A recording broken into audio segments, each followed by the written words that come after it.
Hello, everyone. My name is Lucian. Most of you know me from X or former Twitter as Triangle Investor. Today, we are back for the part two of the interview with Malcolm Rawlingson. You can find the link to part one pinned in the comment section below. Malcolm, welcome back, buddy. Thanks for coming. No worries. Pleasure being here. Thanks. Before we start, I want to say that today's show is made for our mutual Twitter friend, Mick Haxel. Mick has some health issues, which we believe are behind him now, since he's a big fighter. Mick, we love you. What's your message for Mick, Malcolm? I'll just get better. It's Yeah. no fun being sick. Yeah, Mick Huxley is a great guy. We really like you, Mick. Okay, Malcolm, let's kick off with the first topic, and that is Kazatomprom and their adjustments to 2024 production plans due to challenges related to the availability of the sulfuric acid. Let's start with the basic explanation for our viewers. For what is sulfuric acid used, in which operations, and how much of it? How much depends on the mine, but I'll answer the other questions first. The in situ leaching or in situ recovery, as it's sometimes called, is a uranium extraction process that doesn't extract hard rock that has to be smashed up in a mill. So basically, what they do, if you have a porous deposit of uranium, or that contains uranium, you can pump sulfuric acid or other acids. Doesn't have to be sulfuric, but it's mostly sulfuric acid. Depends on the geology which acid you use, but generally it's sulfuric acid because it's a strong acid. You drill wells down to where the deposit is. You pump the acid in at fairly high pressure, and you pull the acid up through the porous rock in another location. That's basically it. Hell of a lot more complicated than that. But basically that's what it is. And that's why they need sulfuric acid. And a lot of it's not small amounts. These are, significant quantities of sulfuric acid. The amount they use and the strength of it depends on the type of deposit. Very much dependent on that. It seems as though Kazatomprom's deposits require significant quantities of it, and the only thing that surprises me is why they're having such a problem getting sulfuric acid. It's a well-known, easily available industrial commodity, even in large quantities. And you have two of the biggest producers on your doorstep. One is Russia and one is China. I think they're number 2 and number 3 in the world, something like that. May even be number 1 and number 2. I'm not sure.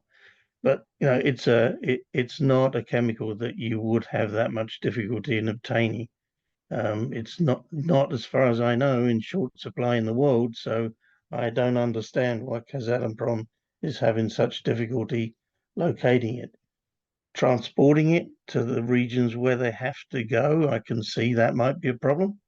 It has to be moved in special tankers, because it is very corrosive. But I don't understand why that is such a significant issue for Kazatomprom. Maybe there's something that we don't know. Yeah. But it's a regular industrial chemical. It should not be that hard to get, even in pretty significant quantities. So I am surprised. Yeah, that's very interesting. I have been all along. I have been all along when that's been, this has been brewing for a number of years, that this statement has been made by them for quite a long time now, that they've shortage of sulfuric acid. And I read their filings from 2017 where they stated the exact thing. So been around for like 7 years, and you haven't solved the problem of getting sulfuric acid. So Well, I read also that they are co-owners of some producing facilities and companies that produce sulfuric acid, and that really puzzles me. Like you said, it's an enigma. Why is it missing in such big quantities? I agree on that. you said that there is an alternative for sulfuric acid. So what is the alternative? Some other forms of acids, and It they depends. are applicable for their deposits. As far as I understand it, I'm certainly not an expert in this field, but as far as I understand it, it's the geology that determines the type of acid that you use. So it seems the geology in Kazatomprom's mines lends itself to the use of sulfuric acid. Others might use nitric acid. There has to be a geological reason why they're using sulfuric acid. Yeah, the predominant one is sulfuric acid around the world. Mhm. It's just a carrier. The acid is just a carrier for the ore. That's all, Yeah, for the yeah, U3O8 atoms. So it has to be dissolvable in the acid. Obviously, water doesn't work, so you've got to use something stronger to dissolve it out the rock. Um, so I don't know why sulfuric acid would be the best one to use. Have to ask a geologist that. But I'm sure that other acids could be used, but perhaps not in their geology. yeah. But And it's the type of rock that could yeah, dictate. yeah, yeah. Have you ever heard that Canada or US had similar problems with acids? I mean, we have ISR projects in the US. We have ISR production in Wyoming. We will have Denison mines producing maybe in few years with ISR. So, do you believe, or did you hear that we ever had Canada or USA had problems in acquiring No, acid? No, no, it's the never. first I've heard of it. That's why it's a question mark for me. Is that um, is that they may have problems with sulfuric acid availability, but is that the only thing? That's what comes up in my mind as the reason. And if you've had these issues for 7 years now, Hmm. that's quite a long time to fix that. It's Yeah. if it's a supply issue, what are the issues with supply? Is it they can't buy it from anybody else, or haven't got the money, or Yeah. Yeah. what is the reason? And that's not explained in any of the literature Exactly. that I've read. Exactly. What is the issue with getting sulfuric acid, and what are they doing about it to get it? Yes. Um, in Canada, it's a different story. Canada's mines nearly are currently all hard rock mines, which require uranium mills. Yes. The only in situ leaching deposit that lends itself to in situ leaching is the Wheeler River. Yeah. So I think Phoenix is a hard rock mine. Wheeler River is the ISL in Denison Mine's book. So we haven't. So this is the first time in Canada we've used that type of mining technique for uranium. Yeah. Anyway, maybe used Well, it for other things. Certainly not for uranium. Denison is the first to use it. yeah, Um, and let's hope it will work, of course. Malcolm, in your opinion, how much of that adjustments in production plans for Kazatomprom can we expect to occur? How much are we talking here? uh, Approximately, in your opinion, of course. I know that you don't well, have. I don't know is the answer. Because if they can't get any sulfuric acid, then their production is zero because there's none. They can't get it out without that. So if they have a limited supply of sulfuric acid, my understanding is that the Russian mine there, the Russian government owns, or Rosatom owns, is in full production. So they don't appear to have that acid problem. Mhm. If they do, they've maybe got a supply from their own people. I don't know what's gone on there, but the Russian wells seem to be doing fine, as does Inkai.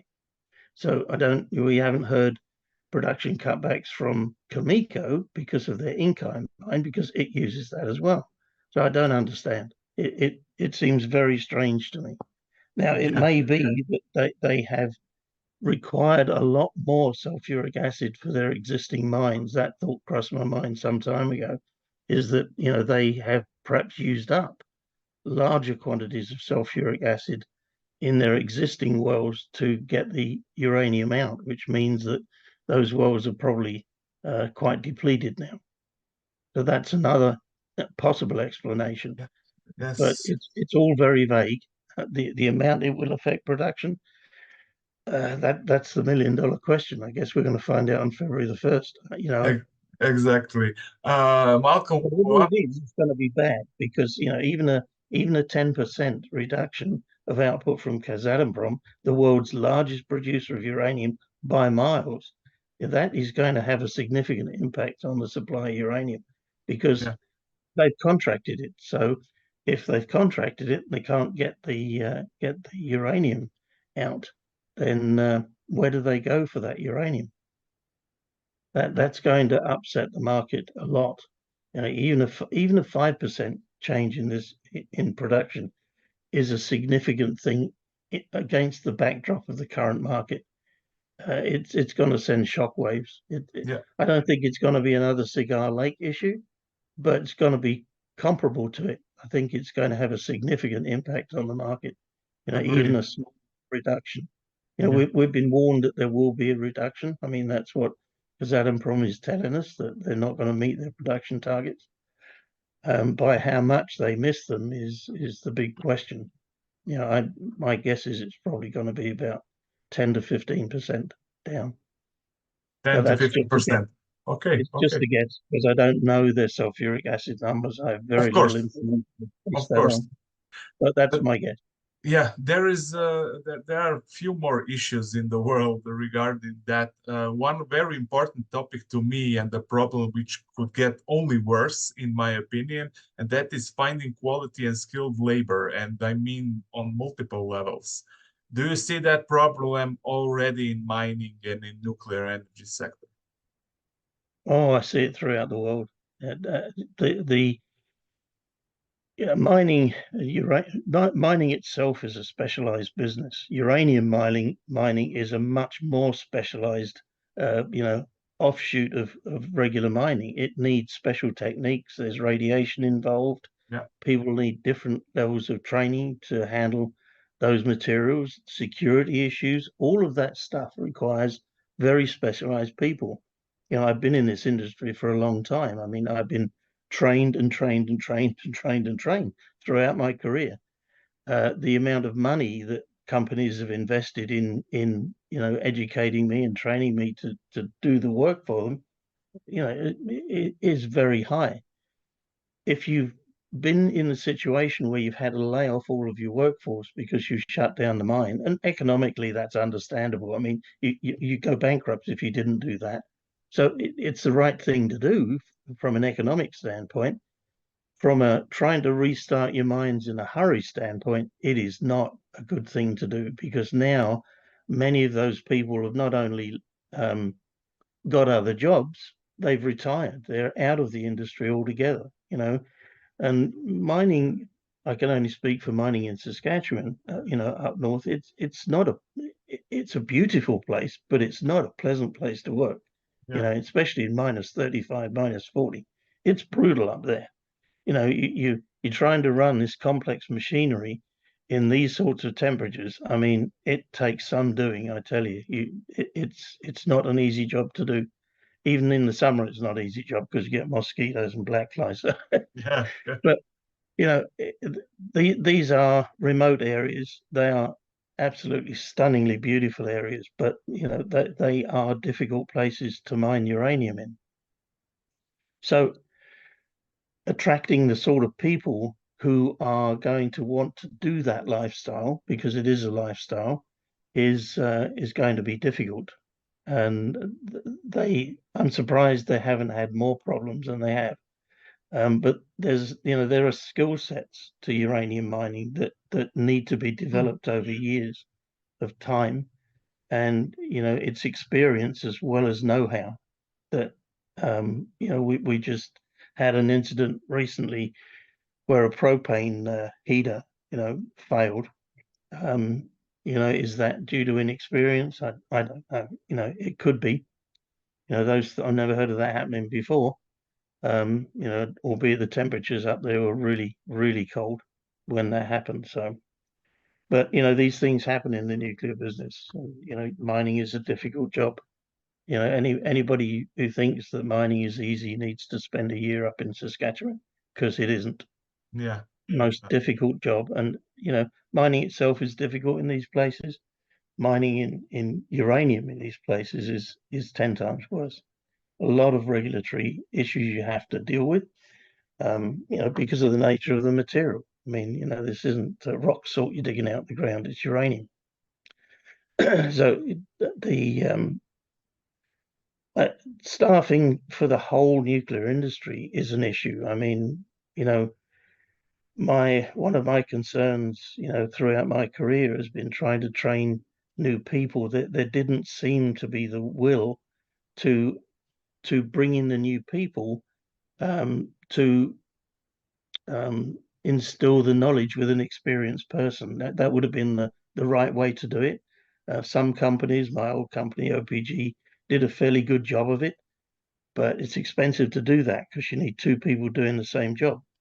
Cameco's probably not got the wherewithal to do that. It's a company that has to make money for its shareholders. So but it is a major issue for the whole nuclear industry. We're going to bring in hundreds of new reactors online to meet this tripling of nuclear capability by 2050. Before you do any of that, you better start some pretty intense training programs to get the people and the skills in order to do that. And they're just not there. The plumbers, the welders particularly. Nuclear welders aren't your average welder. They are highly, highly skilled people. Those welds have to be perfect every time. You don't do that with somebody that you hire off the street. They take years of training to do that. Exactly. Yeah. Exactly. And that brings me to the next question regarding that. Can we expect to see delays in construction of new mines, of restarting mines? I mean, I saw a news where Russian uranium mine scheduled to start operating in 2023 now looks to start mining in 2028. I believe that is part of the problem too, skilled labor, etc. So can we expect delays? I think we're already seeing it. Yeah. I think the Cameco's statements include generally, when they're saying that they're not going to meet production or they're going to be delayed getting things back online. Yeah. Part of it is staffing. They Definitely. can't getting those staff. They're just not there. We haven't trained them. I don't think we have any nuclear engineering departments of, geological departments that specialize in nuclear mining. And certainly we've run out of nuclear engineering students. So we have one locally here called the University of Ontario Institute of Technology, which has done a fine job to try and fill that gap. But worldwide, people aren't there, and that includes Russia. Just haven't trained people because the price has been so low, the money hasn't been there, the industry has been left to rot, not rot, but wither on the vine, I think is probably a better word. And the people that were in it have left. The young people don't want to go up to these places.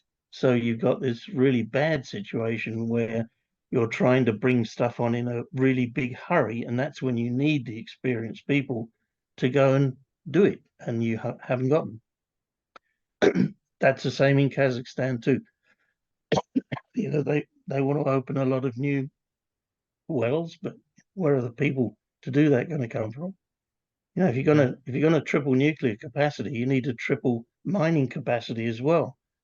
If you triple mining capacity, then you need 3 times the number of people you've got now, and you can't even keep what you've got running. So this is a serious issue the industry needs to face, and it's not that it's unknown; it's been known for a long time. Yeah, but how to fight those challenges? What should the governments do to help the industry? When governments get involved, they usually make things worse. Not just I'm governments. I mean, of course, the mining companies, etc. But the government should give their support in that field.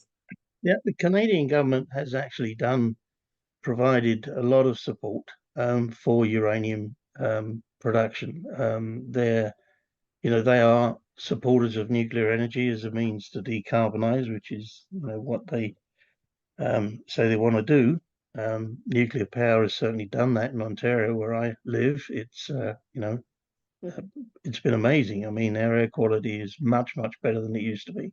We used to have one of the world's biggest coal burning stations in Ontario. When we restarted Bruce power plant units 1 and 2, those those power plants were shut down. A little bit of wind helped as well, but it was mostly nuclear that did that. So, yeah, I mean, if how can the government help?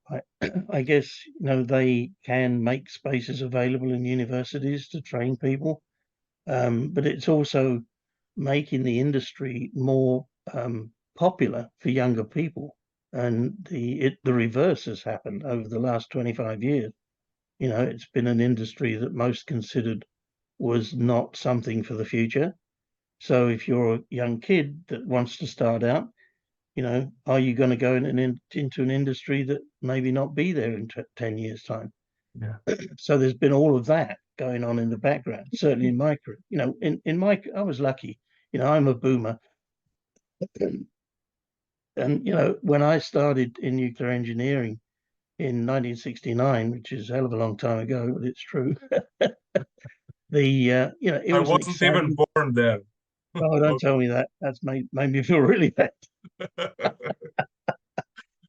So, when it was an exciting time, there's a lot of power plants being built, and it was an exciting career to get into, and it's been a great career for me. For me, I've enjoyed every minute of it. But for younger people, and it's not nuclear engineering is not an easy subject by any means. Quite difficult. So I think people will will come around, but it takes 4 years to get somebody in the door, and then and train them, and that's just to an undergraduate level. Plus, the bigger problem is the skills. So you need both the knowledge and the skills part of it. Excuse me. No problem. Losing my voice here.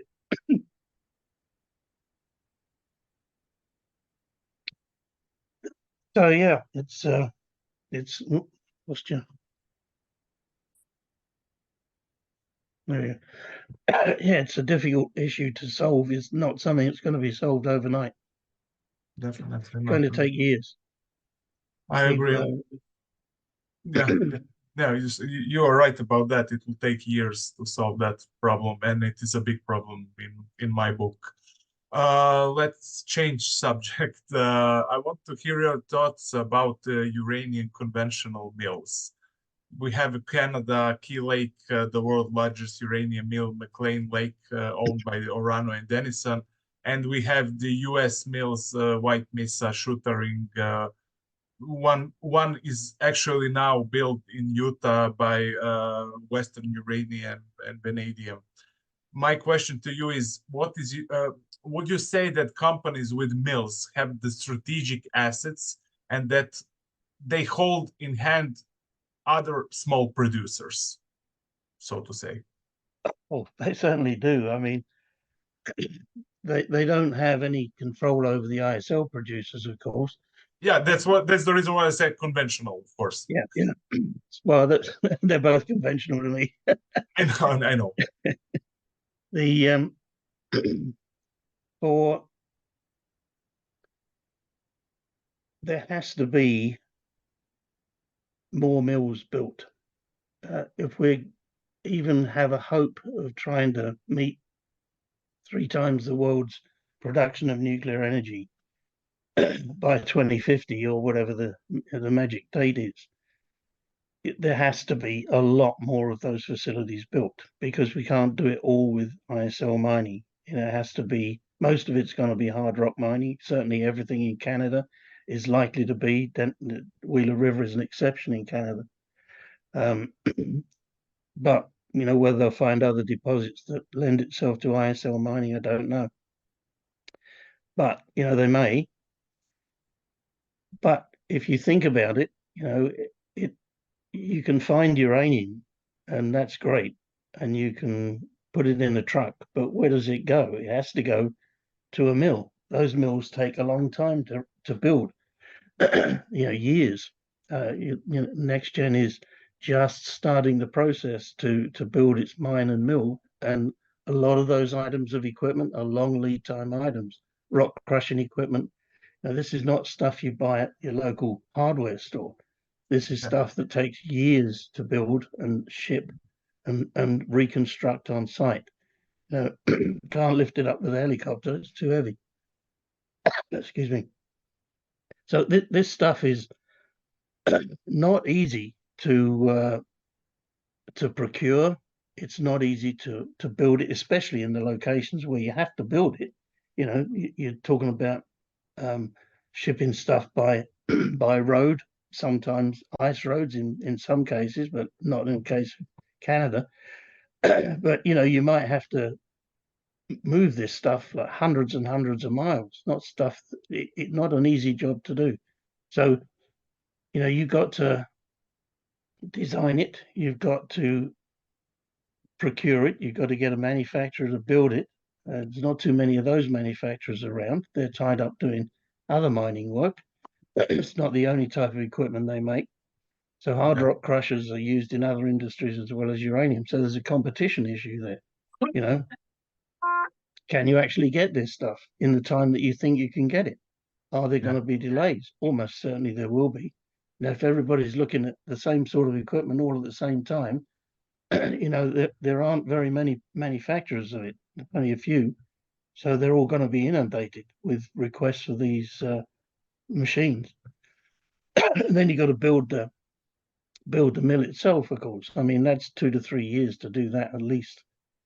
And partly because you've got to procure the heavy equipment with long lead times first, and that takes money and capital. So the people who've got mills that are already running, that's why Suhuric, they want to upgrade it to increase the amount of output from it. Because they done a few studies on it. Anfield Energy have done a few studies on it to show that it can be upgraded. But Suhuric hasn't been run since 1982. My experience of machinery when you leave it for a long time is not good. Nothing ever works. You don't just go and press the button and it all starts up like it did. It doesn't work that way. Things leak, bearings don't work, everything goes wrong with it. Insulation on electric motors fails, all kinds of different problems you get with it. But they've had some experts go down and have a look at that, and they think it can be restarted in a reasonable time frame and upgraded. I think what Anfield will do is upgrade start it up first and then upgrade it later. Although from an engineering point of view, it might be wiser to do them both together, which delays it, of course, takes longer.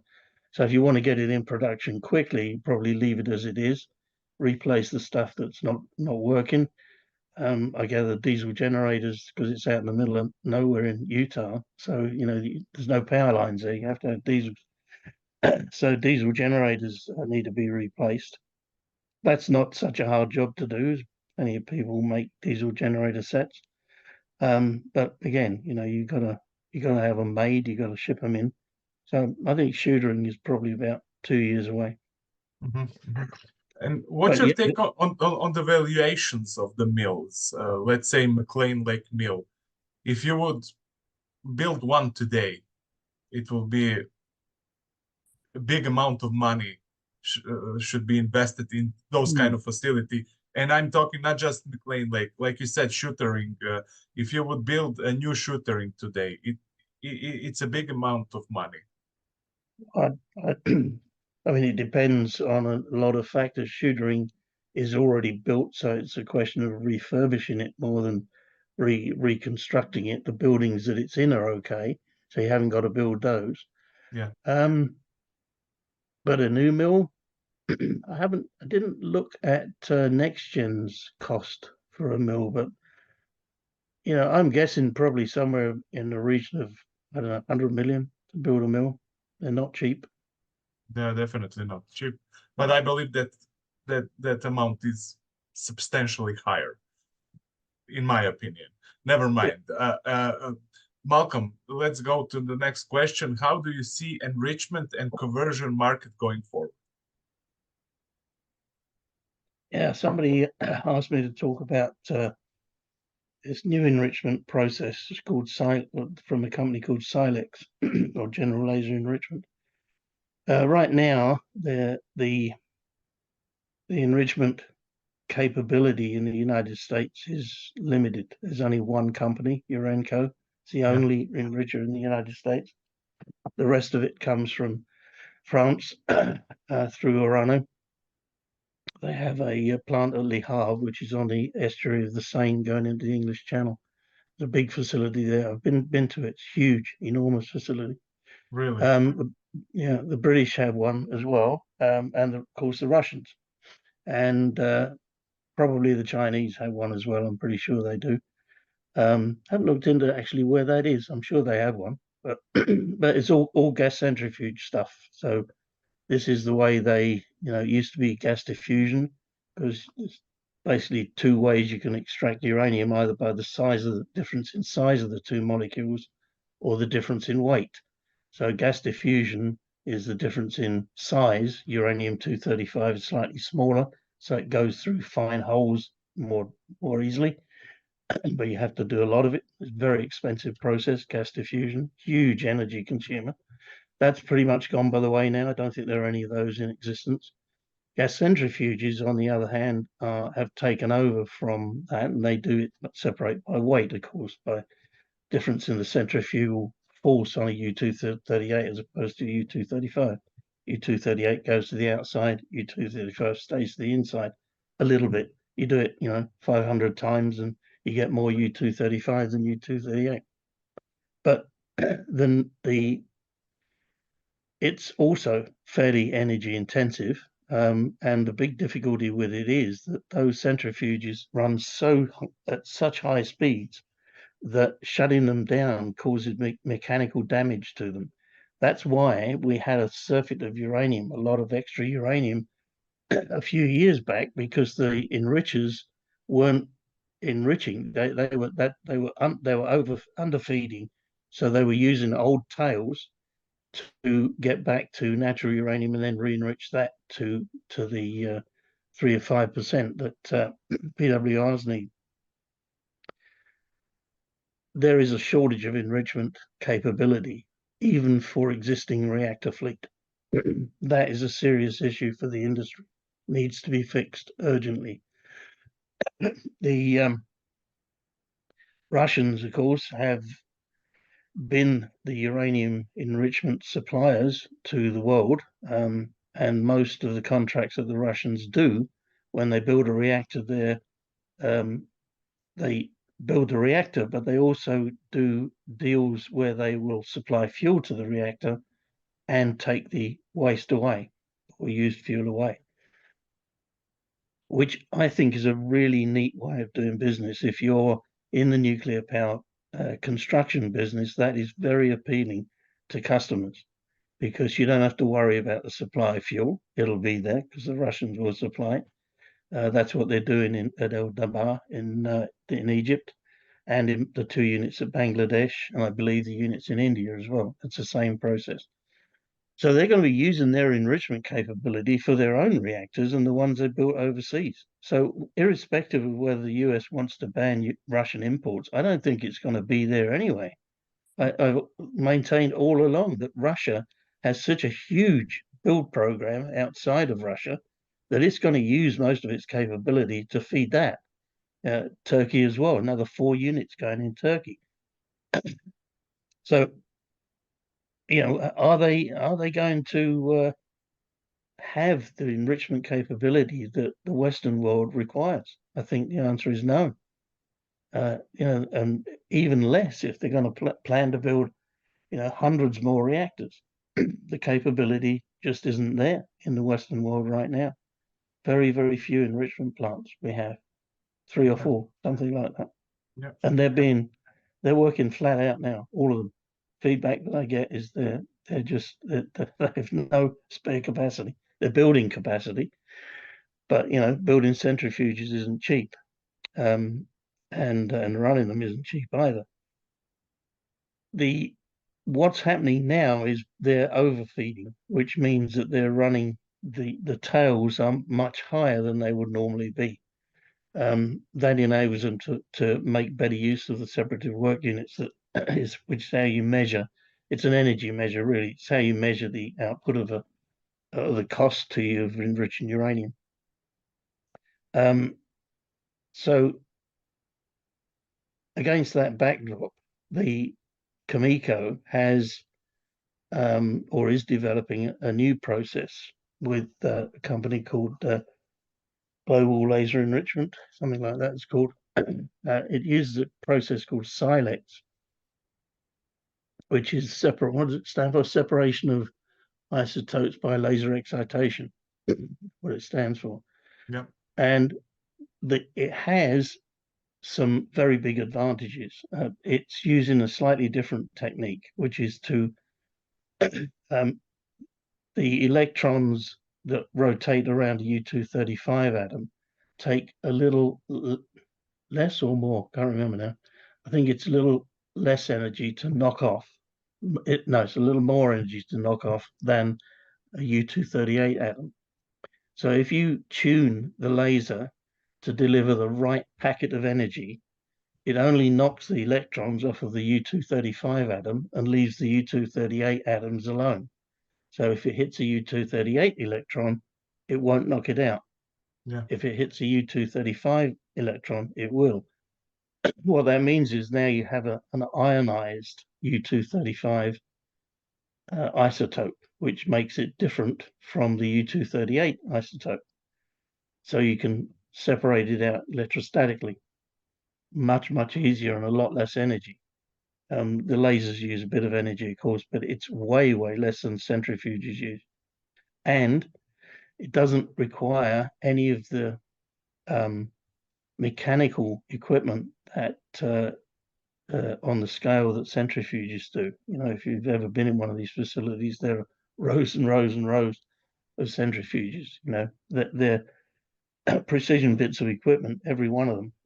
They're not something you just turn on, make on a lathe. In your workshop. These have to be specially made and constructed. Yeah. But the beauty of laser enrichment is that it is a lot easier to do, and Cameco is moving along with that. The first unit, I believe, is going into production in a year or two, and they brought forward their whole production schedule for it. I've been looking at what the impact would be if that is done on a large scale. I think it might be the solution to the enrichment problem for the Western nations, because it looks like it's fairly easily scalable. In other words, it's just the number of units that you have determines the amount of uranium you can produce. And not only that, its huge advantage is it can take the tailings down to much lower levels than centrifuges can, because it doesn't, it's not dependent on weight or size of the molecule. It's just dependent on how many electrons you knocked off the U-235s. That's all.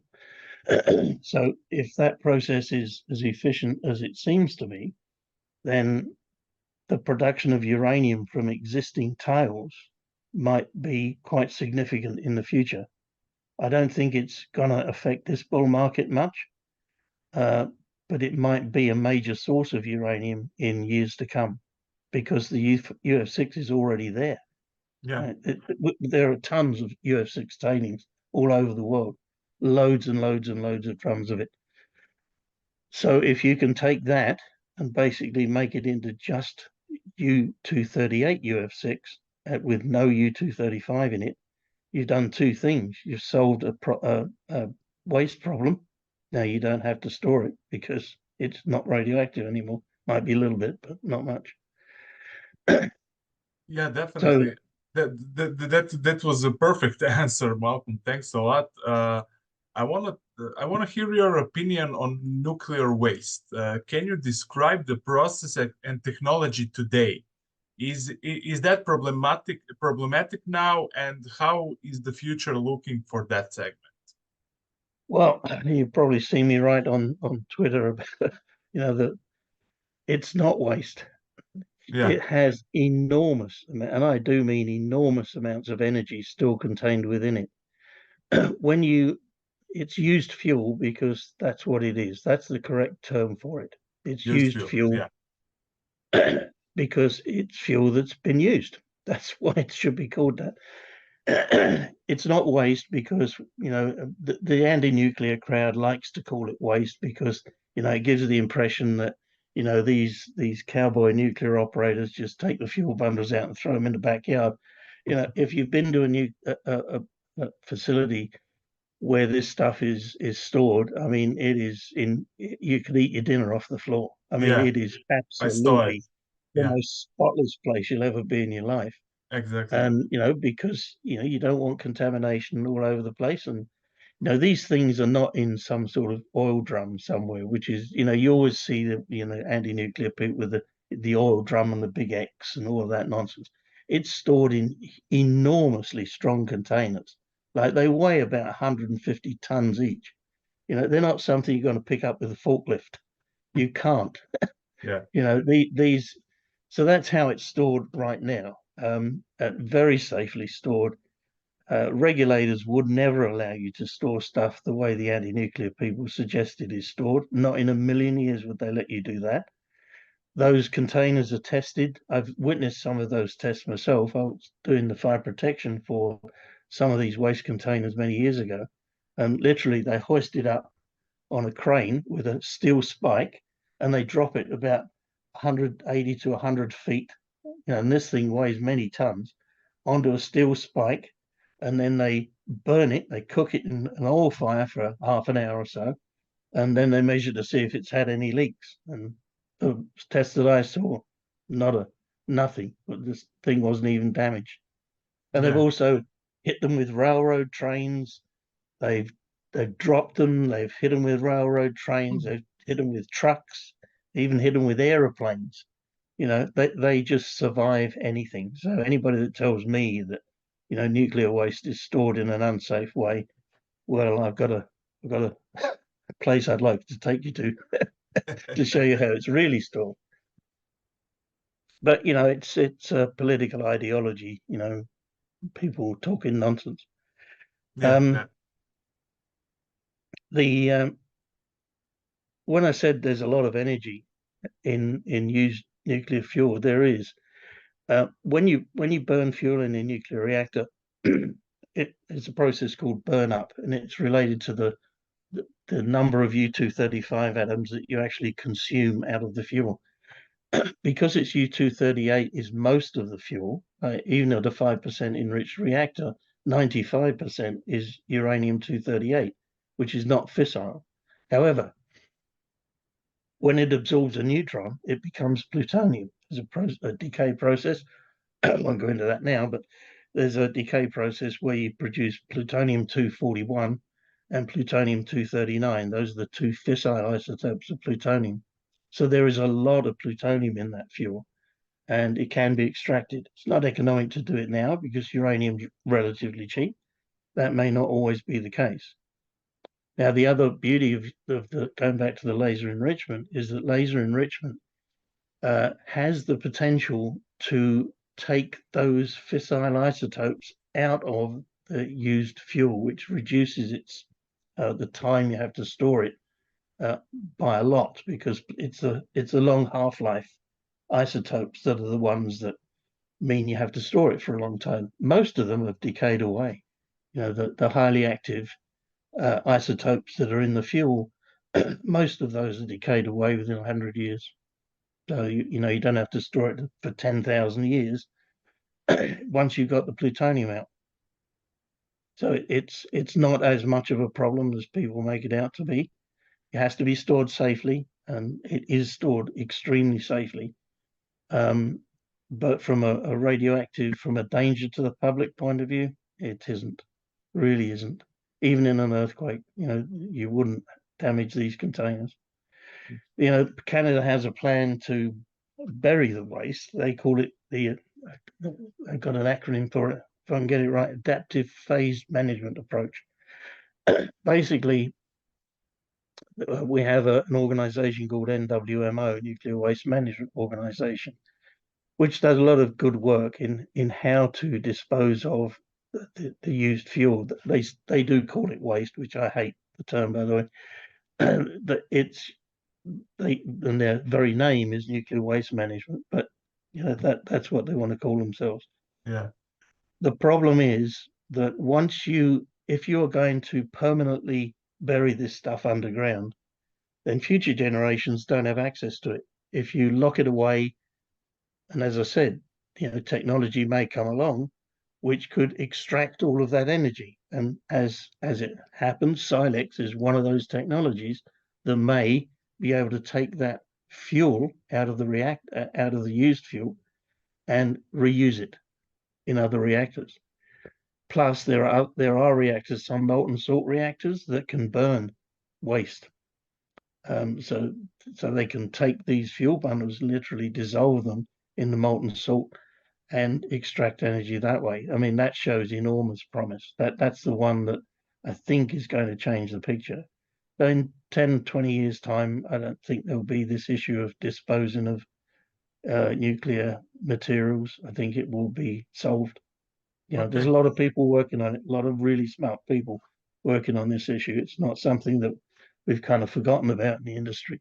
A lot of people, trying to figure out how best to do it and how to do it safely.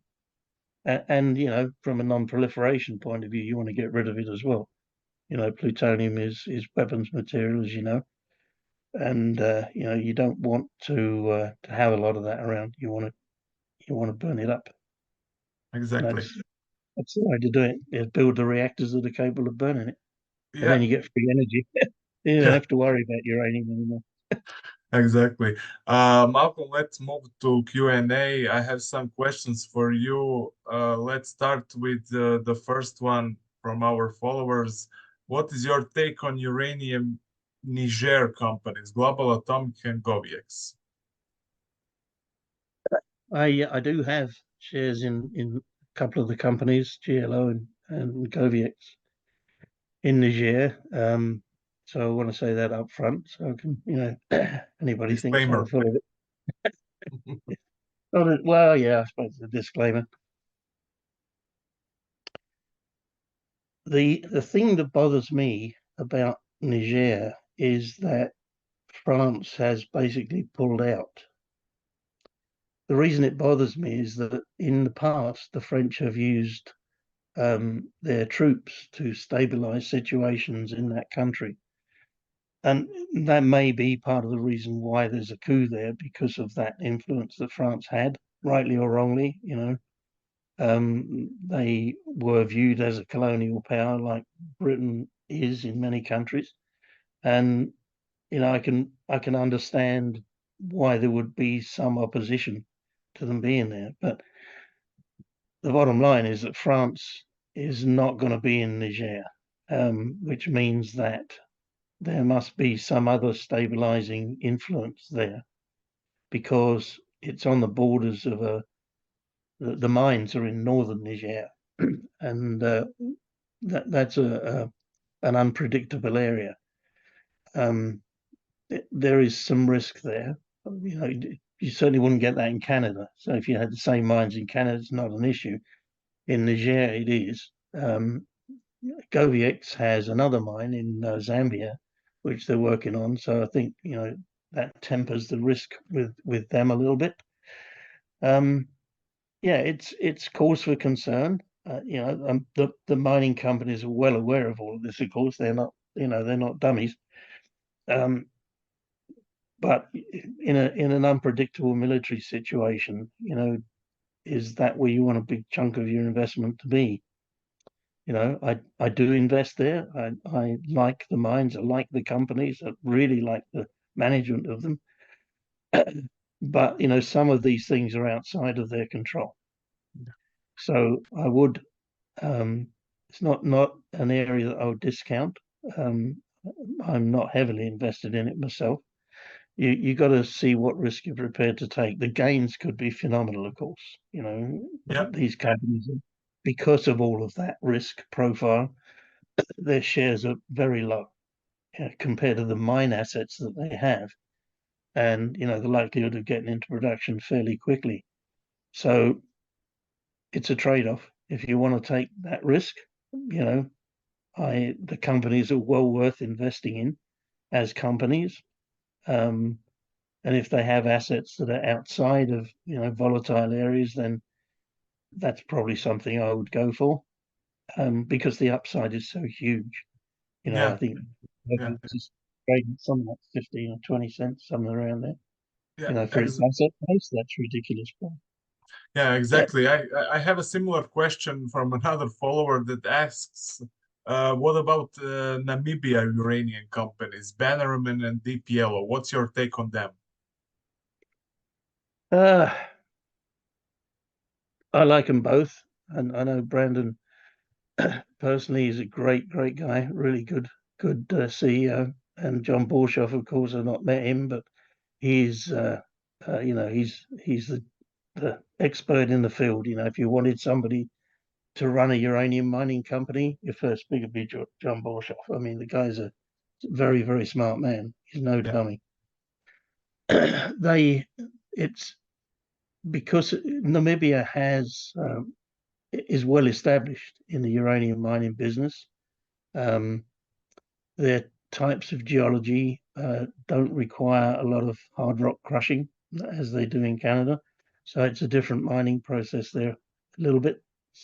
Langer Heinrich, which is Paladin's mine, is in the same area as Itango and the Deep Yellow mines. I've forgotten the name of, but yeah, I think they are going to be a big producer, a near-term producer. So both of those companies, and I'd include Paladin in that as well. They're going to restart the Langer Heinrich mine. They've done a lot of work upgrading that facility, better chemical extraction processes for the ore. So I think the output of Namibia is going to increase substantially in the next few years.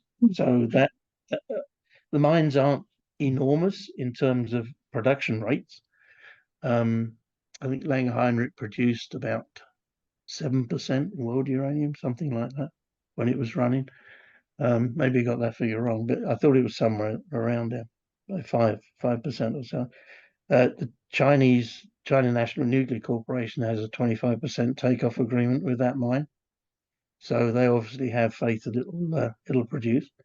So I think that whole area. Chinese also bought the Rio Tinto deposit there as well.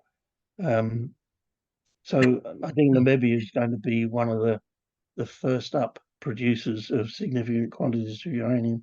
I think it's going to be there before Arrow gets developed. Yeah. Arrow is, I hope they meet the schedule, but as we discussed earlier, they have a brand new mine they've got to build, and they've got to hire brand new people to operate it. So that is going to be an issue for them. They're well aware of it. Curious, well aware of this. Yeah, I believe they are. Uh, the next question, which nuclear reactor in the world is the safest right now? And which nuclear reactor can be considered more riskier than the other one for possible accidents? They're all safe. Yeah, that would be my answer, but they are safe and safer, right? These things are designed to withstand some pretty horrific events, and even more so now that after Fukushima. Um, I was still working in the industry in those years after Fukushima, and people seem to have the idea, at least the general public does, that we just carried on as before and didn't do anything. The whole industry throughout the world, every single nuclear reactor in the world underwent huge investigations as to how they would withstand. They call them beyond design basis events.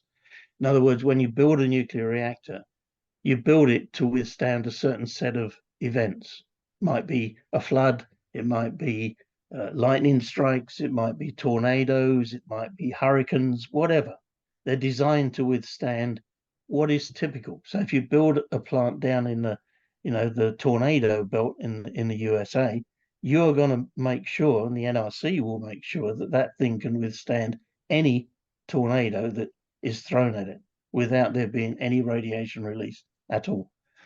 In Canada, we might have, we do get mild earthquakes from time to time, nothing like the Japanese do, but those are designed for the earthquakes that are typical of that area.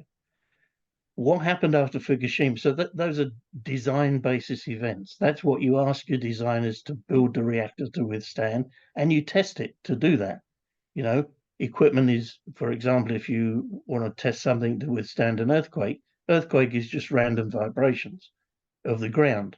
So if you want to test to see if a piece of equipment can withstand that, you put it on a test bed that gives it, an earthquake shake that's typical of the area. Now you have beyond design basis events.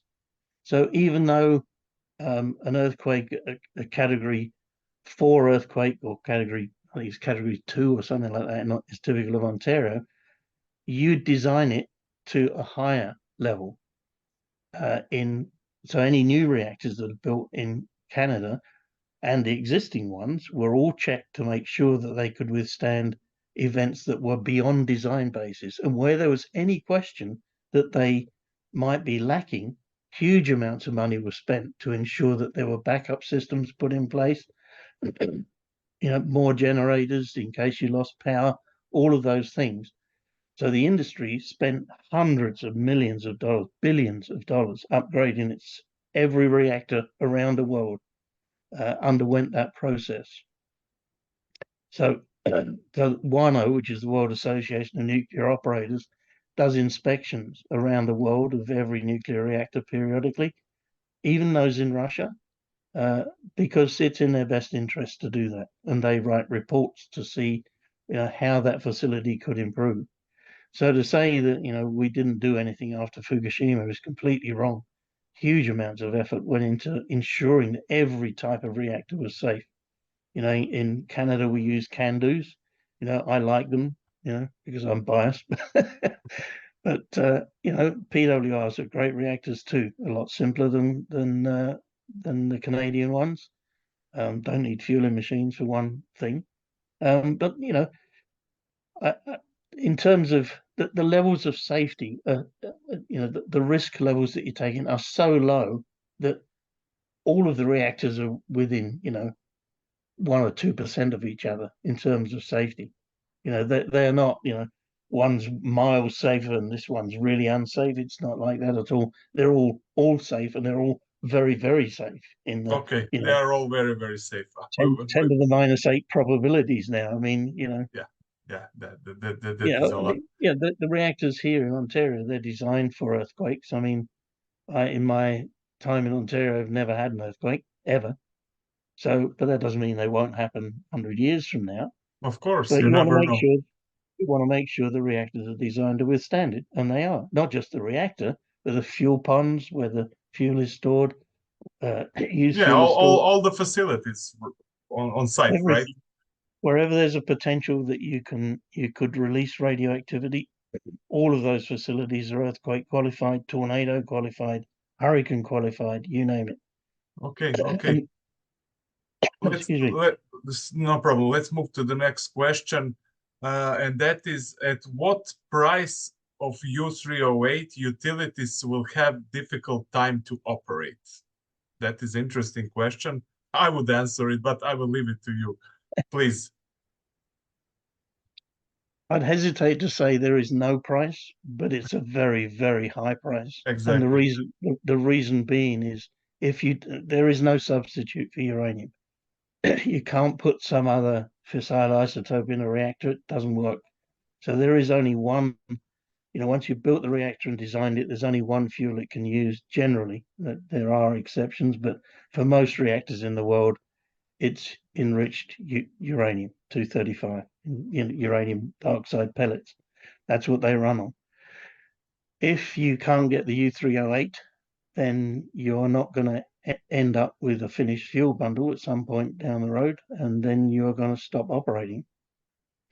Most reactors will not do that. They won't be allowed to do that, because when you stop operating, in very low temperatures as we've had here in recent days, people are going to suffer, and that is not going to be allowed to happen. So nuclear reactors are going to be kept running, whatever the cost of U3O8 is. Exactly. Plus, on the economic side of it, an operator would lose millions of dollars a day in lost generation. I mean, these things run 24 hours a day, 7 days a week. If you've got 1,000 megawatt PWR, you've lost all of your revenue generation when you don't have fuel. So I think I hesitate to say there isn't the price, but it's very, very high. I think it's well over $5,000 a pound. Even if it was that price, I don't think they would shut down, because they can't. If you shut down, the hospitals don't have electricity. You're going to have to burn something else to replace it. And these are not small. These are 1,000 megawatt jobs. Gas plants could do it. You'd have to build more coal plants. I cannot see it happening. Yeah, and the people think that it is a big part of their costs. It's not a big part of operation costs. So people are confusing that with some other commodities. If it's coal, it's a very high percentage of your cost. Exactly. You're shoveling tons and tons of fuel a second into those things. If you've ever been to a coal plant, the conveyor belts, they have tons and tons of coal just pouring into the boilers every second. It is, an amazing feat to watch it, but it's a lot of cost. Coal is relatively cheap, but not when you're burning, 200 or 300 tons of it a day. So the reverse is true of uranium. With nuclear reactors, what goes into a nuclear reactor is a very complex piece of equipment called a fuel element. They're precision bits of equipment. The welding on them is nuclear grade welding. Huge amounts of work go into making those, and the quality control on them is enormous, because you don't want fuel failures inside the reactor. If you have a fuel failure, then you've got radioactive materials leaking into the coolant. You're going to be shutting down. So these things are very carefully made precision bits of equipment, not not like a coal conveyor, nothing like that at all. Yeah. So the big cost is not the uranium, it's making it. You've got a lot of skilled people. You've got zirconium alloys that have to be made, and they all come from known ingots of zirconium. All of the other stuff that you have to do to make the uranium, you've got conversion to UF6, you've got enrichment, like we talked about earlier. Those are the costly bits. The uranium input, the U3O8 input, is a very small part of the overall cost of a fuel bundle. And the fuel bundles themselves, once they're finished, is about 5% of the cost of operating a reactor. That's all. Because you do it every 18 months now in a modern PWR, you refuel every 18 months. So it's not like you're stuffing fuel in this thing every day. You put, a third of the core in every 18 months. So the cost of that over the amount of money that is produced in 18 months on 1,000 megawatt PWR, it's not insignificant, but it's not significant either. Your biggest costs are maintenance and the employees that work there, because you need a lot of people to maintain a plant like that. Good for the economy, great for the economy. But it's not, if the fuel itself is really neither here nor there as far as operating a reactor. I'm sure there are economists in nuclear power plants listening to this that, just about jump up and down all over me. but because they want fuel as cheap as they've always had it. But and that's a good thing for an economic guy to think, but I don't think it's going to be that way for too much longer. Yeah, let's move to a final question, and that is when a new nuclear reactor is planned, let's say for 2030, when do you order your nuclear fuel? About you need it probably about there's a couple of things here. First of all, you have to have the facility built in order to accept it. You can't just lay these things on the ground. They're stored in special containers because certainly with PWR fuel, you mustn't. They can become critical. That if you've gotten the right distance apart and in water, you can have a critical assembly. So the USNRC has very strict restrictions on how you store unused new fuel elements. So the facility to house them and to store them has to be built first. Once you've got that built, which is usually sometime later in the construction of a PWR or any reactor come to that, then that you order the fuel to ensure that the facility to take it is ready, so that when the fuel is being manufactured. So you look at your P6 schedule and you say, okay, we're going to start producing the fuel here, which is usually about 4 years ahead of the commissioning date, because you have to have a license to make the reactor critical, and you can't make the reactor critical unless you've got fuel bundles in it. So that has to be done.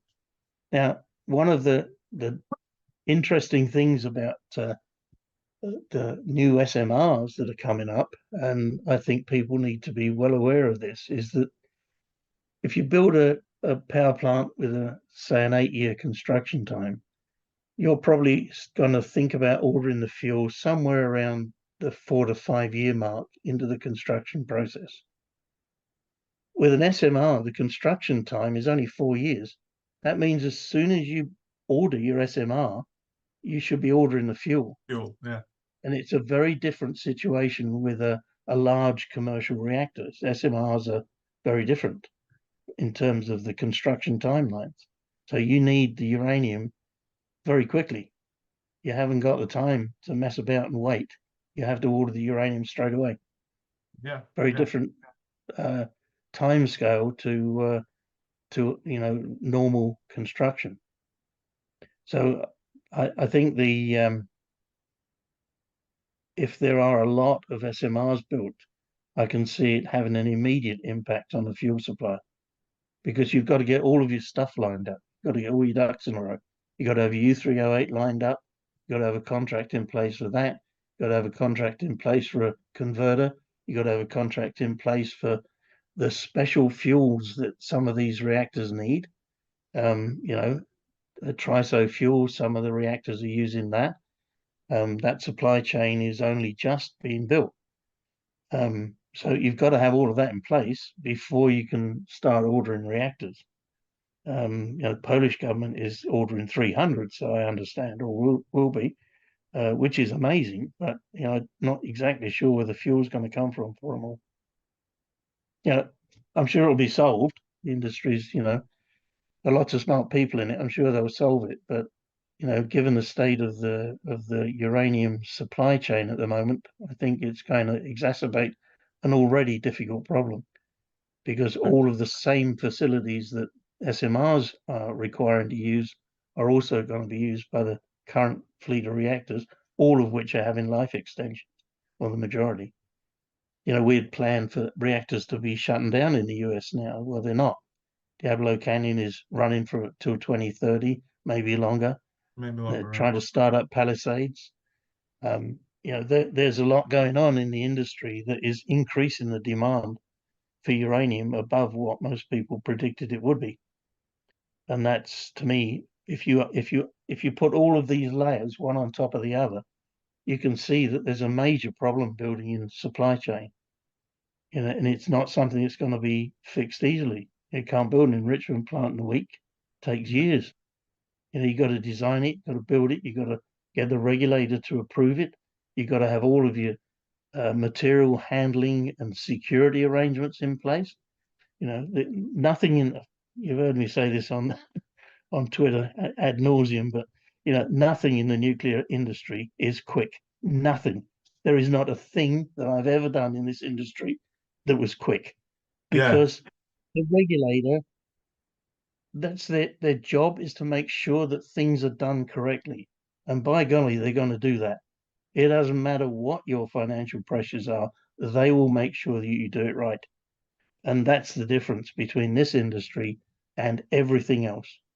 It moves really slowly. And you know, you do not build these facilities quickly. They take time, and you know, there's public input required as well, which the regulators insist. It's part of the requirements in Canada and yeah, throughout the world. You know, the regulators, people, you're going to put a nuclear reactor in somebody's backyard, well, they might want to have a say in that, and they do. And the regulator makes sure that they do. yeah, yeah. You're Windmills, right. that's a different story. Stick windmills in wherever you like. Yeah, we will discuss that maybe in part three of our interview. I will let you go now. Malcolm, thank you very much for coming. It was a great interview as always. And like I said, part three, maybe we will do a part three soon. You never know. Okay. Thank you very much. All right, man. Take care.